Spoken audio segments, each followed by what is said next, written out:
You're listening to episode 12 of the Journey to Launch podcast, Building Wealth Through Real Estate Investing. T-minus 10 seconds. Welcome to the Journey to Launch podcast with your host, Jamila Souffrant. As a money expert who walks her talk, she helps brave journeyers like you get out of debt, save, invest, and build real wealth.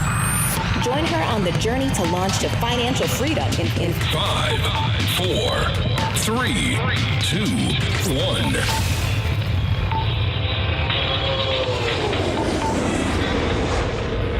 Hey, everyone. Thank you so much again for joining me on the Journey to Launch podcast.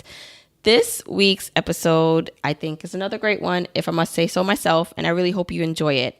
I have Kendra Barnes from The Key Resource, and Kendra is just an amazing person, and I'm so inspired by her story. She is a real estate investor, and she has built her wealth and is building her wealth through real estate investing. And she's now helping others do the same and learn about real estate.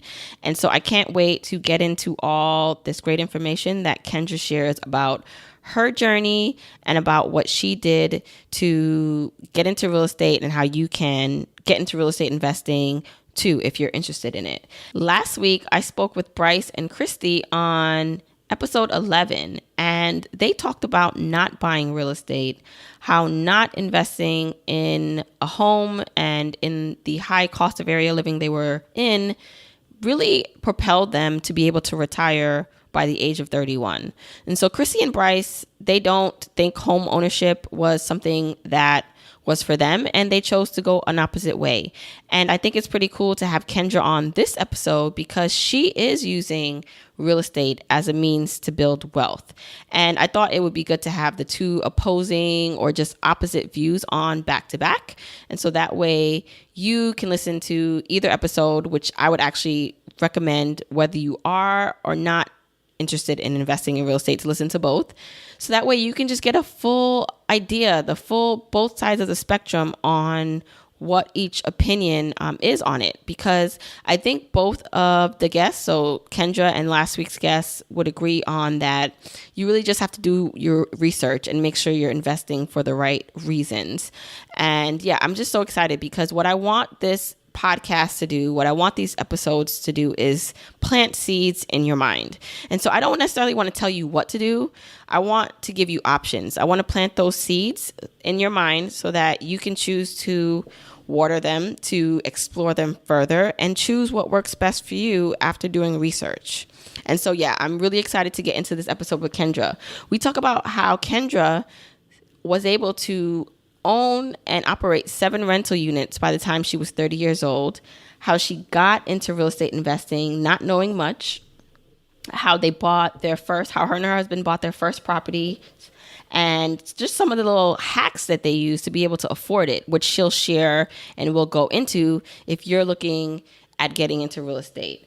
And then we'll just talk about all the things you should be aware of when purchasing your home, when looking at a prospective investment property, and just in general, just some of the things she wished she would have known when she started. And so I really think you're going to like this episode, and I can't wait to get into it. But before we do, just wanted to let you know, if you want to find the episode show notes for anything we discuss, you can go to journeytolaunch.com/episode 12.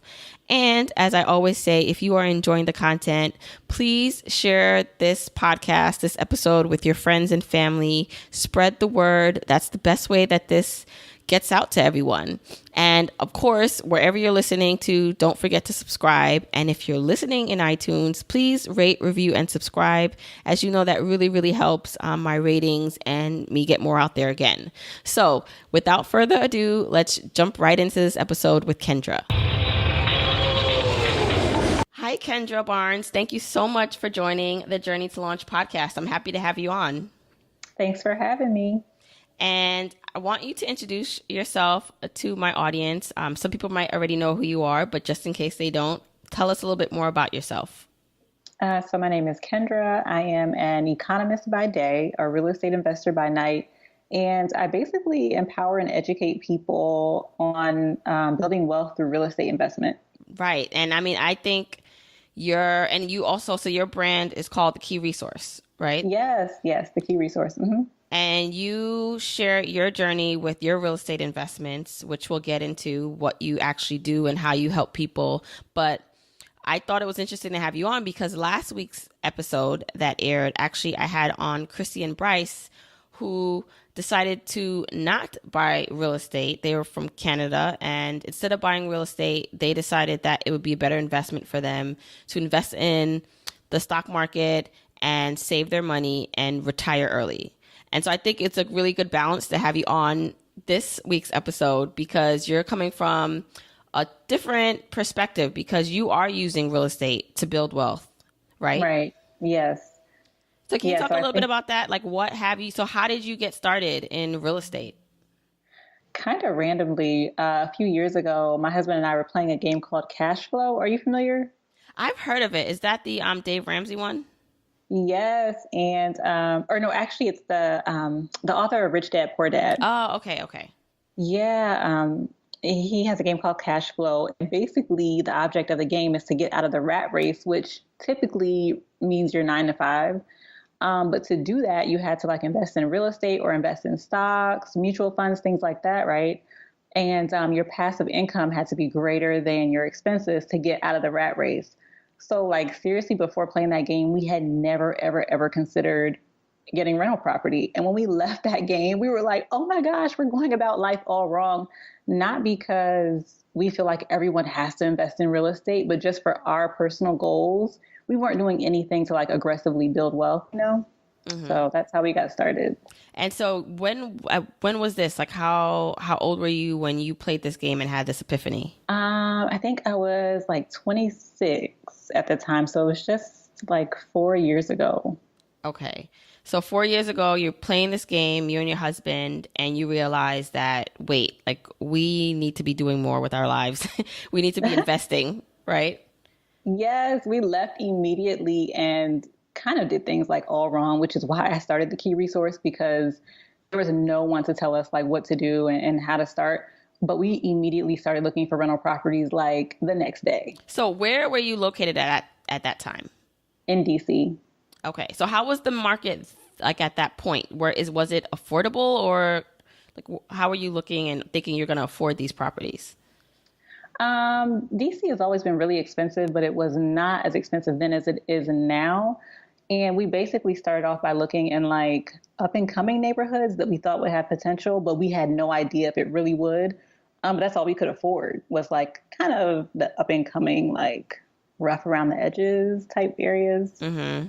Mm-hmm. Now, at that point, did you own where you lived at the moment, or this was going to be your first purchase? No, we actually owned the house that we lived in as well. Okay. So starting out, you did, even though you felt like you weren't like doing things the right way, you did own your own home at least for you.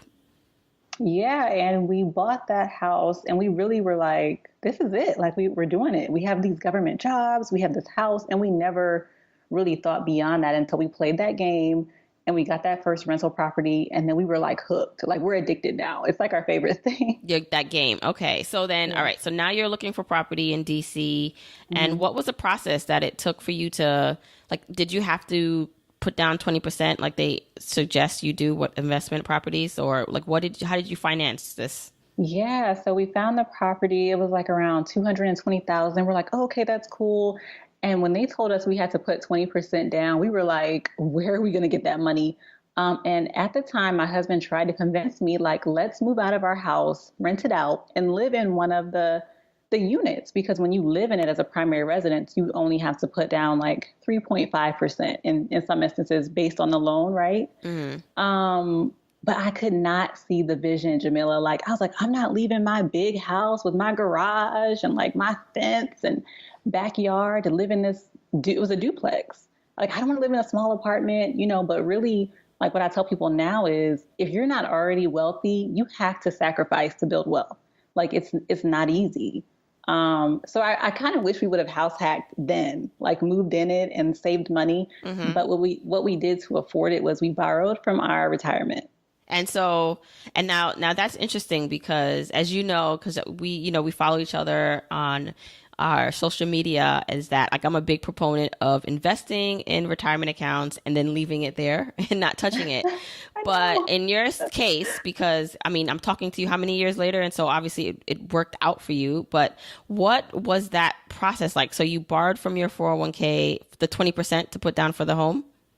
Yes, we each borrowed from ours to make up the 20%. And I don't suggest it for everyone. You really have to run the numbers and make sure it's right for you, especially depending on what your retirement goals are, right? But for us, we made so much money from that investment, but not that every investment will make as much money, like will make as much returns as that duplex did. But it's made so much more money than it would have sitting in that retirement account. So that's why we did it. Right. Now, and then just to kind of like fast forward, do you feel that you have replenished your retirement account at this point or caught up? Are you caught up on retirement where you feel comfortable now? Like my actual TSP account, we actually haven't, I think we have like a little bit left to pay back on it. We could pay it back like right now, but it just comes out monthly and we haven't really put it back in. But for us, like our retirement plan is not really hinged on that thrift savings plan account. Right.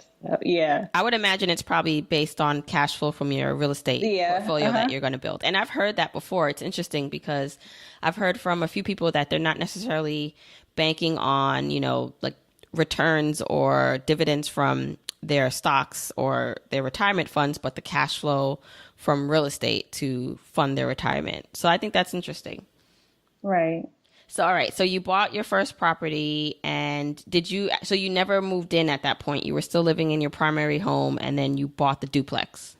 Yeah. And we bought it. It had a tenant in one unit. The other unit was empty. And we were like, oh, great. We already have cash flow. Like, this is so awesome. We can fix up the other unit. But what happened is the tenant decided to move out like a week later. And we were like, oh, crap. We didn't have a plan. We didn't know how to find renters.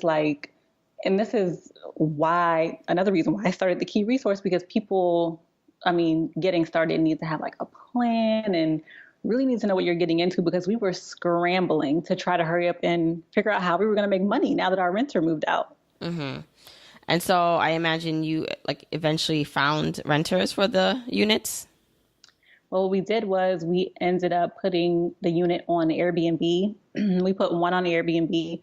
And then we used the money from that to fund the renovations for the other unit, which was like one of the best decisions we ever made. It was kind of a decision made out of desperation, but we still do Airbnb to this day, and the return is amazing. Right. So from there, so you have now this duplex. You then, did you buy another property after, or what's your next steps at that point on thinking, okay, I'm going to build wealth. I'm going to build a portfolio? So even at this point, even though we had two properties, there was still so much that we did not know. So we were like, okay, let's rent out the house that we live in now, and let's buy another house that has like an English basement, which is like, a basement that has a separate entrance that you can, I don't know if everyone calls them English basements, but we're like, and we'll do that on Airbnb. We'll like live mortgage free. So we were looking for a single family house with the English basement, right? Mm-hmm. And randomly we found out that about FHA loans. No one ever told us about FHA loans and how you can like buy a 4-unit and how you can qualify for more and like how the whole process works. So we completely switched our search and we bought our 4-plex and then house hacked, moved into one of the units in the 4-plex. Okay. Now you said FHA loans. So because part of this, what I want this interview to be is definitely sharing your story, which is definitely inspiring, but then also helping other people who are potentially interested in investing in real estate, like start their journey. And so you're saying FHA loans are a good thing to know about. Can you explain it a little bit more? Yeah, there is some good and bad to FHA, but basically with FHA, you typically have a lower interest rate and you have to put down less money for a down payment than with the conventional loan. One of the downfalls is you have this monthly private mortgage insurance that you have to pay. So like up front, the money needed would be less, but you do have to pay a little more monthly on your mortgage payments for the FHA loans. But the really cool thing about buying a multi-unit with the FHA loan is you can qualify for more because they use the potential rental income for the units to qualify you for the loan. So they basically, like, say each unit rents for like $1,500 a month. They basically assume that you already make that and tack that onto your yearly salary. Okay. So it allows you to afford more house. Yes. Okay. And so you ended up buying now this fourplex, and your portfolio is growing. And from there, are you just now Airbnb and renting those out, all your units out? So we had an Airbnb in one part of the duplex, a full-time renter in the other, full-time renter in our single-family house that we moved out of. And then in the fourplex, we actually went with government assistance renters. So we kind of had like a little bit of everything going on. We still do. Okay.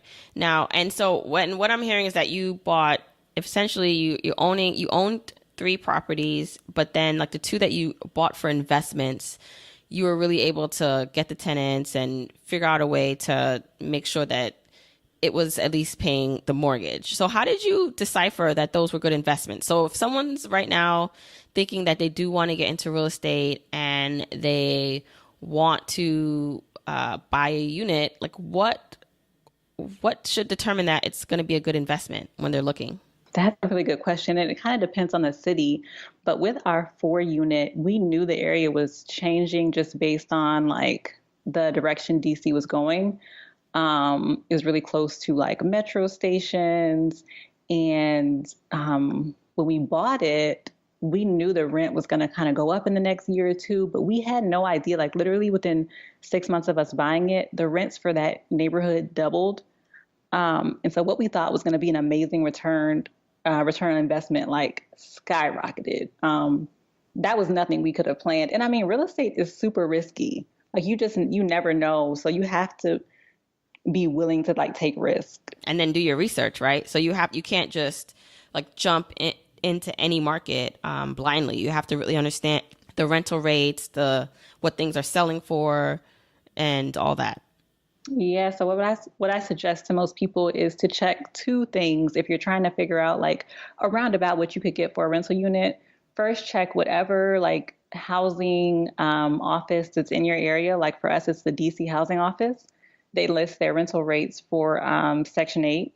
And then we also check what the housing allowance is for any military bases nearby, because that can kind of give you a gauge on what, even if you don't get a Section 8 renter or you don't get a military renter, you could kind of see what you could charge. Mm-hmm. Like the minimum almost. Like this is the minimum of what we can get for this apartment if we don't get maybe a market renter. Right. Mm-hmm. Right. No, that's a good tip. And so, you mentioned something, you said house hacking. So I don't want to just skip over that. What does house hacking mean? House hacking is basically buying a multi-unit property, but using it as your primary residence. Because when you buy an investment property, I mean, basically when you buy a house at all, the lender, the bank, whoever you're getting that mortgage from, if you get a mortgage, they want you to be like the least risky person, right? They want you to have as little risk as possible. And for them, you living in it means you're not as risky. So house hacking is buying a multi-unit and living in one of the units so you can take advantage of a lower interest rate and a lower down payment. Right. So would you recommend that for most people looking to get started in real estate? Yes. I think it's one of the easiest ways to get started. It's a really good segue, but it's not for everybody because for us, like living in our 4-unit, it was an adjustment. We lived with our tenants. So if something's wrong, they just want to talk or anything, we're downstairs. Yeah. So for me, I'm like really noise sensitive. So like living in a 4-unit building, you can hear everything. Mm-hmm. So it's not for everybody, but again, if you didn't hit the lottery, if you're not already a millionaire, you have to like take these big sacrifices, right? So right, and be uncomfortable. Mm-hmm. Oh yeah, I was real uncomfortable there. Right. And so so say someone has the idea that they do want to start investing and they say, all right, I'm going to look at look into a FHA loan and I'm going to look into house hacking. I'm going to look for a multi-family unit where I can live in one. Where do they start their search to look? Well, before you start searching, you have to get pre-approved. Like, don't get out there and start looking. Most real estate agents won't even show you around until you have a pre-approval from a bank or any other lender. But then, I mean, all the usual suspects like Redfin, Zillow, Trulia, any home search sites you can start looking on. Right. And then do you recommend working with an agent, or don't necessarily tie yourself to one agent? You can work with multiple. Oh, definitely work with the agent. I would say try to find one agent and stick with them, but just definitely make sure you find one that's right for you. Like, for instance, the house that we bought first for ourselves was a short sale. And if we didn't have an agent who was well versed in short sales, it could have been a disaster. For our duplex and our fourplex, we bought them with tenants in them, which is like a whole other ball game than buying an empty unit. And so you want to or an empty property. So you want to make sure that whoever you're working with, they know whatever you plan to do. Right. They know their stuff. Mm-hmm. So it's funny you mentioned short sale, because my current home, the one that we live in, was a short sale. And so we got it at less of what the market price would have been, but it was definitely a long wait. And for everyone listening, if you don't know what a short sale is, that's when you actually have to get approval from the bank. Like, you're buying the house from the bank. And you have to get their approval because the current owners are either underwater or behind on their payments. And so it's a little tricky process. But if you can find short sales and you have the patience, because not all short sales get approved, then it's actually one of those things. I never really knew short sales existed until I found this house, and I'm glad I did. So it's one of those things, if you can deal with an agent who understands what short sales are and can look at short sales in the market that you're looking for, it can be very beneficial. Mm-hmm. Yeah, it's a great deal. It's definitely not a short process, but it's a really good deal.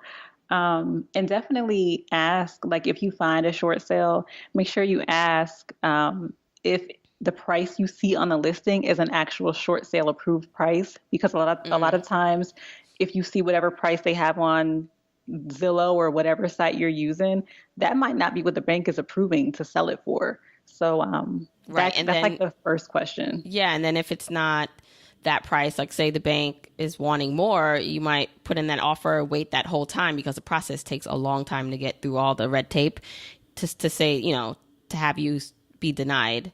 So yeah, totally understand that. Now, okay, so you mentioned you bought your first properties in DC. I live in New York, so those are both high cost of living areas. And so for people who do live in high cost of living areas, how can they, because what I've noticed is that a lot of people get priced out of the market. And so, they grow up in a neighborhood, but then they realize when they're ready to buy something, they can't afford anything in that neighborhood. What then can maybe someone do to get into the real estate game? Do you recommend, are there hacks inside high cost of living areas that you can mention for looking for real estate, like short sales, other than short sales? Or should people really get out their comfort zone and go to other cities if they really want to invest? Well, there are a couple things. I mean, if you want to stay in your high cost of living area, and if house hacking still isn't, because usually the down payment is the biggest hurdle, right, to buying in these high cost of living areas. If house hacking still doesn't get you to a place where you can afford that down payment, there are so many programs for first-time home buyers where you can lower or completely eliminate the down payment. One of my favorite is NACA, NACA. If you go to NACA.com, it's a really great program. There's no income restrictions. People have this notion that you have to be low income to get down payment assistance. It's not true. So NACA is really cool. And I just found out about this new company called, now I would forget the name. Loftium. It's called Loftium. It's in Seattle, which is a super high cost of living area, right? And basically they cover your down payment. And what you have to do is rent out one of the rooms in your house on Airbnb. And they basically take a percentage of your Airbnb sales to pay back that down payment over like a period of 3 years. It's really cool, I think. You know what? I think I feel like I saw that recently also. So I'm gonna link those all these resources in the show notes so people can definitely look into it themselves and see for themselves. So all right. So you mentioned then now you can look for home buying assistance programs and things like short sales that we mentioned before, but would you also recommend like going out? So I guess there's a difference, right? So some people want to buy real estate because they just want to have their own property to live in, which is, which is still fine. But I definitely think it's more of an emotional decision than it is a financial investment decision when you're looking at it that way. But then there are some people who are choosing purposely to use real estate to build wealth. And in that case, like, then I would say maybe they should look outside of their current city. Would you agree? Yeah, I know plenty of landlords who own in places they don't live. And actually, like, there's this whole movement of people who rent where they live. Like, they're nomads and they're moving all over, but they own rentals that they rent out to other people, but they don't own the place they live in. But also, I do know landlords who own where they live and they own rentals in other cities. So it's totally doable. I mean, I'm in Texas now and all of our rentals are on the East Coast. So. Right. And I wanted to talk about that. So you recently just moved to Texas. So what did you buy? So share with everyone what your last purchase was. Yes, we bought a single family house out here. We originally came looking for a multi. We were going to house hack again, but the rental market out here the multi-unit market out here in Texas was so different. I mean, the market period was different. We really got thrown for a loop. So it was really, really tough. This was probably one of the hardest house hunts we have ever experienced. So yeah, we just moved out here like a month ago. We've been running our rentals from afar. So what made you, so when you were looking to buy in Texas, did you know that you were going to actually move to Texas at that point, or you just wanted to buy real estate and you were willing to manage it from afar? Oh, no. My husband got a new job and we knew we were moving out here. So, but I don't think I would have probably ever picked Texas off of the list. Well, maybe. My mom lives in Texas, so now like I'm closer to her, which is really cool. She lives about 4 hours away. But yeah, we basically followed my husband's job here. Okay. And so now you're saying you're managing. So I guess that would be one of the issues with someone who thinks, well, if I buy something that's not in my city, how do I manage that? So now you're kind of dealing with that because now your rental properties are across the coast. So how do you deal with that? And how do you recommend someone who wants to buy in another city deal with managing properties from afar? We have tenants who we never hear from. I mean, it's so easy. Like, they pay their rent. We don't hear from them. No issues. And then we have a property that we hear from the tenants a lot. But the thing is, the property is old and we knew when we bought it that it's old. I mean, so things break, things need attention. The tenants need attention. So we knew what we were getting into. And that's another important thing when you're starting out. If you're not up for like having an old property, make sure you're looking for somewhere new and you're building that into your cost.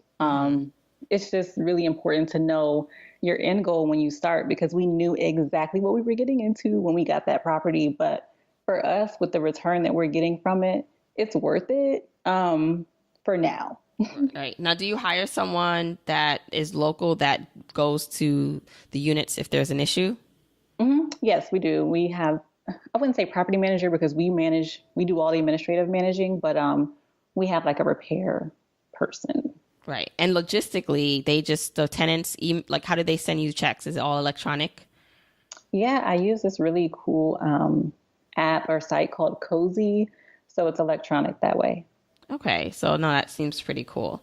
All right. So now we're talking about like how great real estate investing is at this point, and how, I mean, we did already say that it's not for everyone. You really have to understand what you're getting into. But can you just talk about some of the traps and pitfalls for one to avoid when looking at getting into real estate? Yes. And this is for if you're looking for a house like for yourself to live in or a rental. I think one of the things that we ran into was getting like too emotionally attached.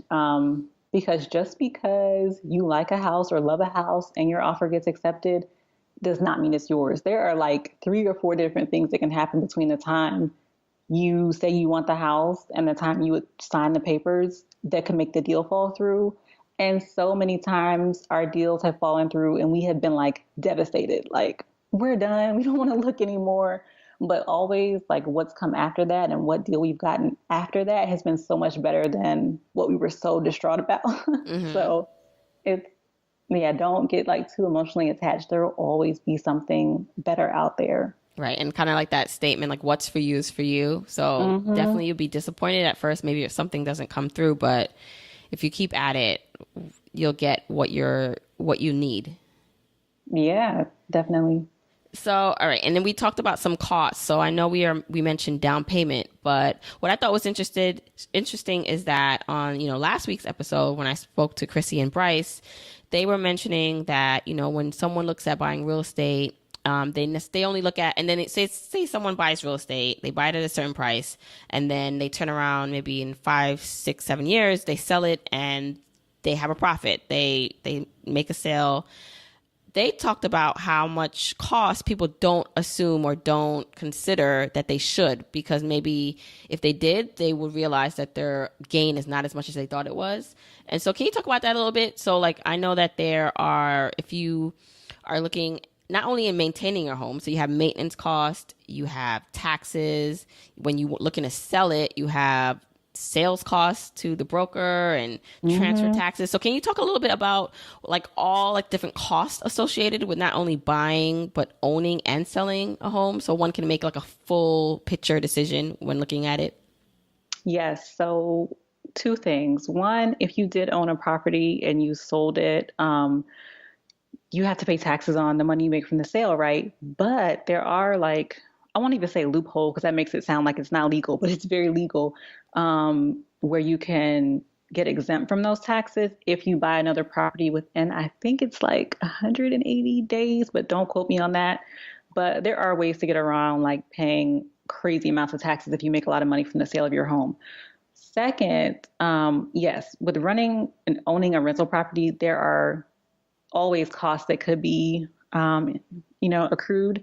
Like for instance, our HVAC system just went out in one of our rental units. That's $6,000. Like that we have to, yeah, that's a lot of money. Yeah. But like I said, that is our oldest, really old building. We knew exactly what we were getting into. When we bought it, we knew that at any minute it could blow. So we have saved for that. Whereas like with our other rentals, we rarely have any issues, like ever, ever, ever. So I think it's all about like what you get yourself into. But so yeah, those are some costs associated. Did I miss something? Yeah, well, I'm sure you have to. So even with the like having to pay $6,000 for a new HVAC, I'm sure like when you get now your monthly income from those properties, you are putting money away like every month as a maintenance and just for costs to come, right? Yes, definitely. Mm-hmm. Right. So it's almost like you do have to budget. So even if you're getting all this income and cash flow, you still have to be smart about the money. Like it's not necessarily all yours because there's some overhead, there's some maintenance costs that come with owning property. Oh, yes, definitely. Mm-hmm. And then even like I would recommend, even if you own your own home, that you just on a monthly basis put away money for home maintenance, upcoming costs in a sinking fund. It's just called sinking funds, and because you don't use it necessarily every month, but it's great to have and build up. So that way when there is like you need new windows or your heater or your pipes burst, you have money saved up already. So I know the recommendation is usually 1% of the house value. That's what I've heard. But for us, we definitely put away money every month for unforeseen costs for our current home. Yeah, that's a great practice. Before we bought our first house, we, for 6 months, put away what we call like mock mortgage money. So we pretended like we were paying the mortgage. And because we had like our dual incomes, we were able to do that and still like pay our rent at the time. But we just estimated like, oh, we think we'll pay around this much in a mortgage. And you never know until you actually close the deal, right? But we just put that money away every month and it just got us in the habit. So then when when we were not renting anymore, that was really easy to pay that, to pay that mortgage. And then we had like savings already built in. And really, when you are going to get a loan for a house, the lender is going to want to see that you have like a good savings cushion. So either way, you have to do it. Right. So this is all amazing and great tips for anyone who is looking to get into real estate investing. And so what's like next for you? What's next for Kendra and the Key Resource? Well, for our real estate investments, actually, I was just talking to my husband and I was like, we need to set a goal. Like what we've been like just kind of moving, and we need to figure out like, is it a certain number of properties? Is it a certain number in the bank? So I'm gonna have to get back to you on that. Like, what is our end game? But for the Key Resource, I just started this business in January, and I'm just like learning more about my audience and trying to like offer as much value as possible.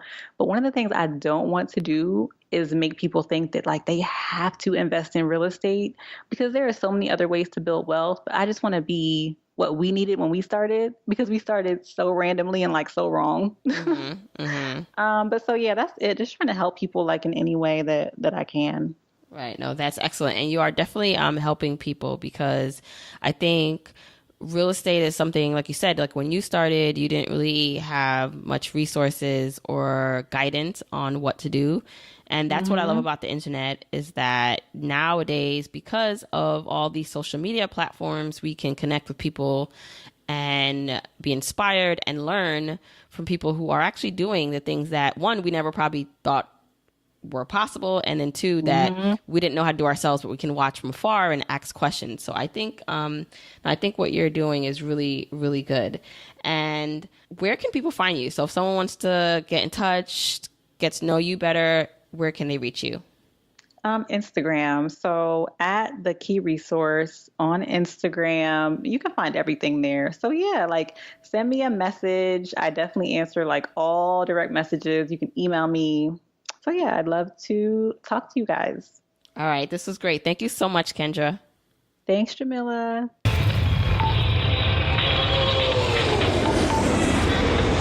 Hey guys, so how was that? I just want to thank Kendra again for coming on and sharing her journey and all this knowledge with us.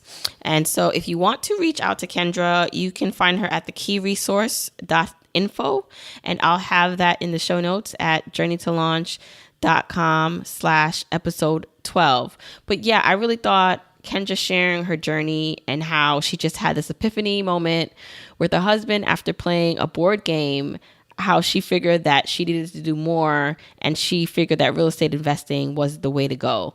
And I really liked how she talked about house hacking, living in a unit, getting down payment assistance, and being creative about how to find and afford properties. I thought that was really good. So I hope you guys took notes. And if you have any questions, as always, just shoot either Kendra email or hit her up on Instagram, or you can, as always, find me on Instagram or Facebook or Twitter at Journey to Launch. And as always, you can join the Facebook group, journeytolaunch.com/community. And so if you go there, it redirects you to the Facebook group and you can join, and we can get to know each other a bit better. It's a growing community. It's pretty awesome, I think. And yeah, I think it's just a really nice place where we all can connect a bit more and share more of our personal journeys. Now, on to read a review from the iTunes. So I'm going to read this one from Cruisin' Posse. She or he states, "Wonderful podcast. Jamila starts from the basics, works you up to launching into your own financial freedom, and keeps you motivated with many different topics. What a breath of fresh air to find a podcast that is to the point and easy to follow, especially for a financial newbie like me." Thank you so much, Cruisin' Posse, for that review, because like this is what I like hearing and what I need to hear. And believe it or not, I must admit, guys, sometimes I get a little discouraged, and it's not necessarily like, anything that's happening. It's more of just the journey of entrepreneurship, the journey of creating content, and especially a podcast. It's a lot of work. And so when I get these just feedback that I'm on the right path and that you guys are responding and you're liking this. So when you send me if you post something on my Instagram, if you send me a DM, if you email me, when you write on my Facebook group that you are enjoying it, it really keeps me motivated, I must say, because there are some times where I just want to pack it all up. And I know it sounds kind of crazy because I am just starting, but I'm being real with you guys. This is not easy. As you all know, I'm juggling a lot. I still work full time. I have 2 small kids. I have a long commute, and I really don't want to sound like I'm complaining because I'm not. I'm very blessed, and I understand that and know that. But, just sometimes it can get a bit overwhelming, and all I want to do is go to sleep when I get home. And I realize that when I get messages that you guys are liking this stuff and learning from it, instead of wanting to go to sleep, I want to get on. I want to record a podcast. I want to create content that's going to help you out. And so just keep giving me this feedback, and even constructive feedback. I'm open to it also, just let me know. And again, if you want to find the episode show notes for what Kendra and I discussed, go to journeytolaunch.com/episode 12. And to leave your review on iTunes, that would be great. Oh, and if you wanted to leave a voicemail, so if you want to hear your voice on the podcast by asking me a question or leaving me a review, just go to journeytolaunch.com/voicemail. All right, guys, talk to you next week.